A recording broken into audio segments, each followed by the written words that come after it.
সাম্প্রতিক সময়ে কার্যক্রম নিষিদ্ধ আওয়ামী লীগ এবং এর অঙ্গ সহযোগী সংগঠনের নেতা কর্মীদের দেশব্যাপী মিছিল, উস্কানিমূলক কর্মকাণ্ড, প্রশাসনকে হুমকি এবং আইন শৃঙ্খলা পরিস্থিতি অস্থিতিশীল করার অপচেষ্টার প্রতিবাদে বিক্ষোভ মিছিল করেছে বেসরকারি বিশ্ববিদ্যালয় ছাত্রদল।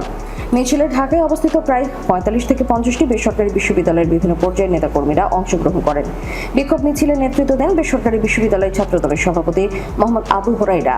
এ সময় উপস্থিত ছিলেন সংগঠনের সাধারণ সম্পাদক এম রাজিবুল ইসলাম তালুকদার, সিনিয়র সহসভাপতি রিসালাত ইসলাম, সজীব সহ বিভিন্ন বিশ্ববিদ্যালয় ইউনিটের নেতৃবৃন্দ। দেশের বিরুদ্ধে যে কোনো ষড়যন্ত্র এবং রাষ্ট্রবিরোধী কর্মকাণ্ডের বিরুদ্ধে ছাত্র সমাজকে ঐক্যবদ্ধ থাকতে হবে। বেসরকারি বিশ্ববিদ্যালয় ছাত্রদলের সাধারণ সম্পাদক এম রাজিবুল ইসলাম তালুকদার বলেন, দীর্ঘ সময় ধরে দেশের মানুষ যে স্বৈরাচারী ও ফ্যাসিবাদী শাসনের অভিজ্ঞতার মধ্য দিয়ে গেছে, সে পরিস্থিতির পুনরাবৃত্তি আর হতে দেওয়া যাবে না।